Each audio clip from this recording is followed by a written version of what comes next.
Hello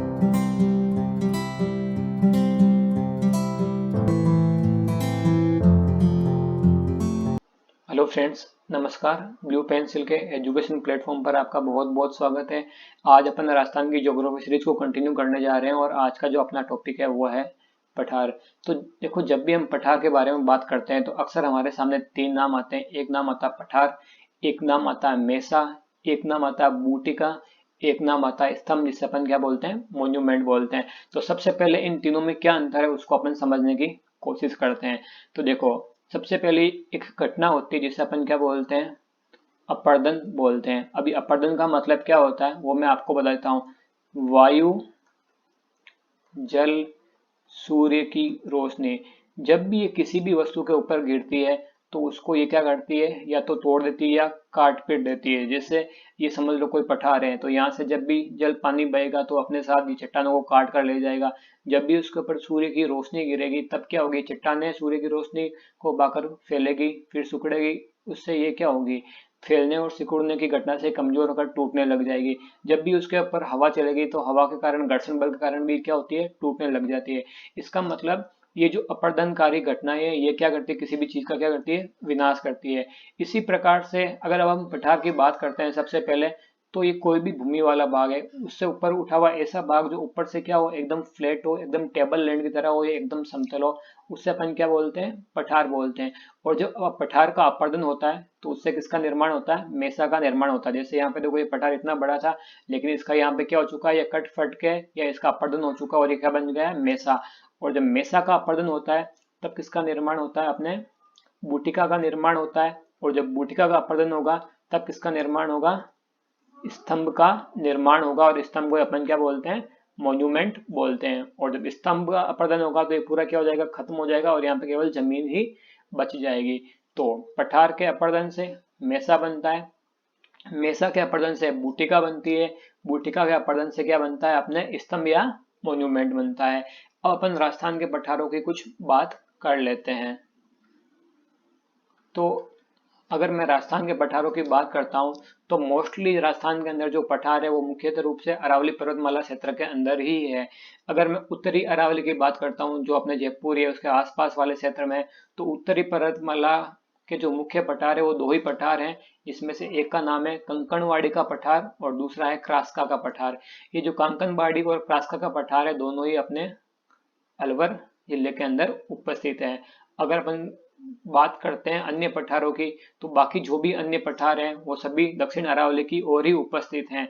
अब मैंने जैसे आपको लास्ट लेक्चर के अंदर बताया था कि अपन दक्षिण पश्चिम से उत्तर पूर्व की ओर जाते हैं तो क्रम क्या होता है, ऊंचाई का घटता रहता है। तो ये वाले जो पठार है अपेक्षाकृत क्या है, थोड़े ऊंचे हैं।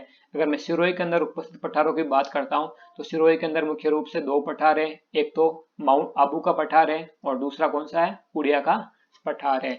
और अगर मैं उदयपुर जिले की बात करता हूँ तो उदयपुर जिले के अंदर मुख्य रूप से लासड़े का पठार उपस्थित है। और अगर मैं चित्तौड़ की बात करता हूँ तो देखो, ये रेड वाला जो चित्तौड़ है यहाँ पे दो पठार है। एक तो मेसा का पठार है और एक अपने कौन सा है, मानदेसरा का पठार है। तो मेसा और मानदेसरा कहाँ पे हो जाएंगे, चित्तौड़ के अंदर। आबू और उड़िया कहाँ पे हो जाएंगे, सिरोही के अंदर। और लासड़िया कहाँ पे हो जाएगा, अपने उदयपुर के अंदर। अब ये कुछ पठार है जो एक से ज्यादा जिलों के अंदर फैले हुए हैं, वो मैं आपको बता देता हूँ। जैसे अपन बात करते हैं ऊपर माल के पठार की, तो ऊपर माल का पठार कहाँ कहाँ पे है, देखो एक तो ये अपने क्या हो जाएगा, चित्तौड़। दूसरा ये कौन सा जिला है, अपने भीलवाड़ा। तो ये जो ऊपर माल का पठार है चित्तौड़ और भीलवाड़ा दोनों जगह के ऊपर ऊपर स्थित है। और अगर मैं बोराट की बात करता हूँ तो ये वाला जिला देखो कौन सा हो जाएगा, अपने उदयपुर। और ये वाला जिला कौन सा हो जाएगा, अपने राजसमंद। तो बोराट का पठार कहाँ पे है, एक तो उदयपुर के अंदर है और दूसरा कहाँ पे है, राजसमंद के अंदर है। और अगर मैं बोमट के पठार की बात करता हूँ तो देखो ये उदयपुर और ये क्या हो जाएगा, अपने डूंगरपुर। तो ये अपने उदयपुर और डूंगरपुर के अंदर हो जाएंगे। तो ये जो मेन पठार है राजस्थान के अंदर यही है। अब इन पठारों की कुछ विशेषताएं वन बाय वन करके अपन देख लेते हैं। तो देखो, सबसे पहले अगर मैं बात करता हूँ सिरोही के अंदर उपस्थित पठार, तो सिरोही के अंदर दो पठार उपस्थित हैं। एक तो है उड़िया का पठार है, दूसरा कौन सा है, अपने आबू का पठार। तो उड़िया के पठार की बात करता हूँ तो ये राजस्थान का सबसे ऊंचा पठार है, जिसकी अपने ऊंचाई कितनी है, 1360 मीटर ये ऊंचा है। और सबसे ऊंचा पठार यही है अपने राजस्थान का।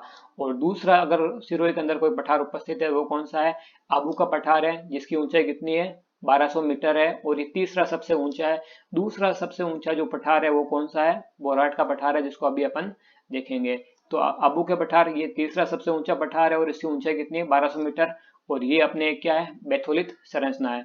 अब ये बैथोलित संरचना क्या होती है वो मैं आपको बता देता हूँ।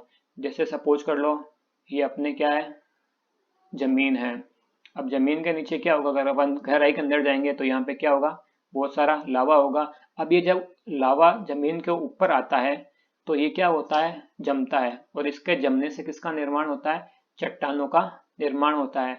अब इसमें क्या होता है, जब ये ऊपर उठता हुआ लावा, इस लावा के जो चेम्बर है जहाँ पे लावा जमा, अगर इसके ऊपर ही जमा हो जाता है तो उसके जमने से जो संरचना बनती है उससे अपन क्या बोलते हैं, बैथोलित संरचना बोलते हैं। तो आबू का जो पठार है एक तरह से बैथोलित संरचना ही है। अब आप बोलोगे जमीन के अंदर जम गया तो ये अपन को दिखेगा कैसे, तो देखो ये जमीन के अंदर जमकर चट्टान बन गया। जब इसके ऊपर की ये मिट्टी हट जाएगी तो ये अपने बैथोलित संरचना अपन को क्या आने लगती है, नजर आने लगती है। अब अपन कुछ अन्य पठारों की भी बात कर लेते हैं। देखो ये कुछ पठार ऐसे हैं जो एक से ज्यादा जिलों के अंदर है, वो मैंने अभी आपको बता दिया। एक बार अपन शॉर्ट के अंदर वापस देख लेते हैं। तो देखो अगर मैं भोमट के पठार की बात करता हूँ तो ये कहाँ पे है, देखो यहाँ पे अपने क्या है, राजसमंद, यहाँ पे अपने उदयपुर, यहाँ पे अपने क्या है, डूंगरपुर। तो ये जो भोमट का पठार है ये अपने कहाँ पे है, डूंगरपुर और उदयपुर के अंदर उपस्थित है। और यहाँ पे भील जनजाति क्या रहती है, सर्वाधिक निवास करती है। इससे अपन क्या बोलते हैं, भोमट का पठार बोलते हैं।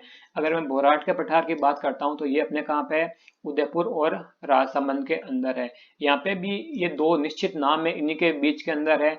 तो उदयपुर के गोगुंदा और राजसमंद के कुंभलगढ़ के बीच में ही ये बोराट का पठार उपस्थित है। तो आप इसको ऐसे ही याद रख सकते हो, जैसे अपन जीके पढ़ रहे हैं तो जीके क्या हो जाएगा, बोराट का पठार हो जाएगा। जी का मतलब गोगुंदा हो जाएगा और के का मतलब क्या हो जाएगा, कुंभलगढ़ हो जाएगा। अगर मैं ऊपरमाल के पठार की बात करता हूँ तो देखो ये अपने राजसमंद के नीचे क्या हो जाएगा, उदयपुर, उदयपुर के नीचे डूंगरपुर। यहाँ पे अपने क्या है, चित्तौड़, और चित्तौड़ के ऊपर क्या है अपने भीलवाड़ा। तो चित्तौड़ और भीलवाड़ा के बीच में जो पठार उपस्थित है उससे अपन क्या बोलते हैं, ऊपरमाल का पठार बोलते हैं। ये चित्तौड़गढ़ में भैंसरोडगढ़ से स्टार्ट होता है और कहाँ पे खत्म होता है, बिजोलिया के अंदर खत्म होता है। तो आप इसे ऐसे याद रख सकते हो, बीबी नाम से याद रख सकते हो। भैंसरोडगढ़ से बिजोलिया कौन सा पठार हो जाएगा, ऊपरमाल का पठार हो जाएगा। अगर अब मैं राजस्थान के 3 सबसे ऊंचे पठारों की बात करता हूँ तो सबसे पहला कौन सा हो जाएगा, उड़िया का पठार जो 1360 मीटर ऊपर है। अगर मैं दूसरे सेकंड हाईएस्ट की बात करूंगा तो कौन सा हो जाएगा, बोराट का पठार जो 1200 या 1250 मीटर ऊपर है। और तीसरा कौन सा हो जाएगा, आबू का पठार हो जाएगा। तो कई बार एग्जाम में अपन को डायरेक्ट ये सीक्वेंस भी पूछ ली जाती है कि सबसे 3 ऊंचे पठार कौन से थे, ये भी अपन को ध्यान रखने हैं। अब मैं बात करता हूँ चित्तौड़गढ़ के अंदर कौन कौन से पठार उपस्थित हैं। तो देखो चित्तौड़गढ़ के अंदर 2 ही पठार उपस्थित हैं, एक है मानदेसरा का पठार, दूसरा है अपने मेसा का पठार। अब जो ये अपने जो मेसा के पठार है इसी के ऊपर कौन सा दुर्ग बना हुआ है, चित्तौड़ का दुर्ग बना हुआ है। और अगर मैं अलवर जिले में उपस्थित पठारों की बात करता हूँ तो इसके अंदर 2 पठार मुख्य रूप से आते हैं जो सरिस्का क्षेत्र के अंदर उपस्थित हैं। एक हो जाएगा कंकनवाड़ी का पठार हो जाएगा और दूसरा कौन सा हो जाएगा, क्रास्का का पठार हो जाएगा।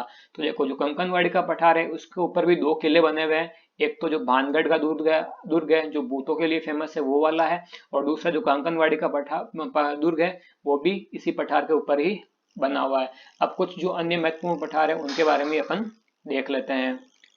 तो देखो अब मुख्य रूप से एक पठार बच रखा है जिसे अपन बोलते हैं लासड़िया का पठार। अगर मैं लासड़िया के पठार की बात करता हूँ तो ये उदयपुर के अंदर स्थित है। अब उदयपुर के अंदर कहाँ पे स्थित है, उदयपुर के अंदर एक झील है जयसमंद, और जयसमंद के अपने पूर्व दिशा की ओर एक समतल भूभाग है जो जमीन से ऊपर उठा हुआ है, उससे अपन क्या बोलते हैं, लासड़िया का पठार बोलते हैं।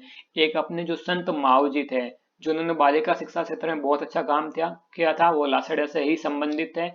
और इसके बारे में एक लासड़िया का जो पठार है इसके बारे में एक महत्वपूर्ण पॉइंट ये है कि ये राजस्थान का सबसे ज्यादा कटाफटा क्या है, पठार है, या सर्वाधिक कटाफटा पठार है।